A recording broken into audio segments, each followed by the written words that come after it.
허영 원내 운영수석 부대표의 발언이 있겠습니다.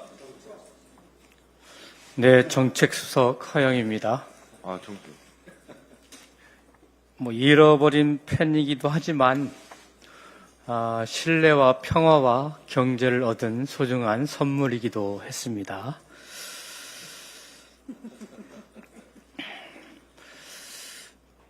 네, 이번 주 발표된 8월 경제지표는 우리 경제가 차츰 회복의 기운을 되찾고 있음을 보여주었습니다. 소비 심리 지수는 코로나 팬데믹 이후 무려 7년 7개월 만에 최고치를 기록했고, 기업 심리 지수도 비상계엄 사태 이후 9개월 만에 가장 높은 수준에 올랐습니다. 국민의 소비가 살아나고 기업의 투자 의지도 회복세를 타고 있는 것입니다. 그 배경에는 관세 협상 타결, 소비 쿠폰 효과와 같은 구체적인 정책적 노력이 있었습니다. 어려운 여건 속에서도 이재명 정부가 분명한 목표를 세우고 정책 수단을 과감히 활용해온 결과입니다. 정부의 리스크 관리 의지에 우리 경제 주체들이 신뢰로 화답하며 선순환을 그리고 있습니다.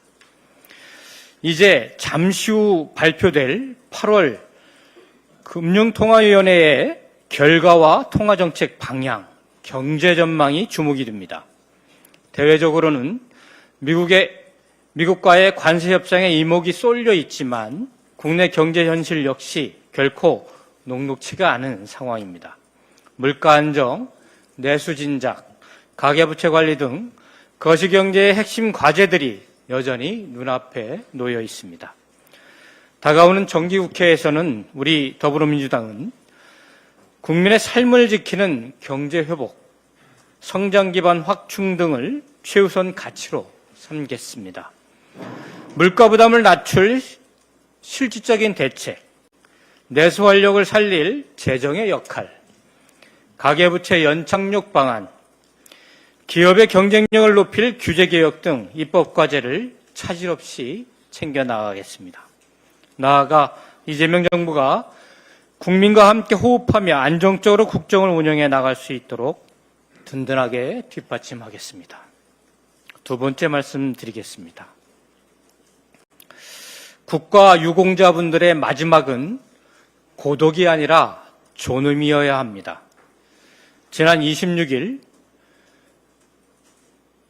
국회 본회의에서 참전 유공자가 사망한 경우 27이죠. 그 배우자에게 생계지원금을 지급할 수 있는 근거를 마련한 참전 유공자 예우 및 단체 설립에 관한 법률 개정안이 통과되었습니다. 국회가 국가 유공자의 헌신을 잊지 않고 그 가족의 삶을 지키기 위해 나섰다는 점에서 의미가 큽니다. 그러나 정작 국가 유공자가 사회적 고립 속에서 쓸쓸히 생을 마감하는 현실은 여전히 방치되고 있습니다.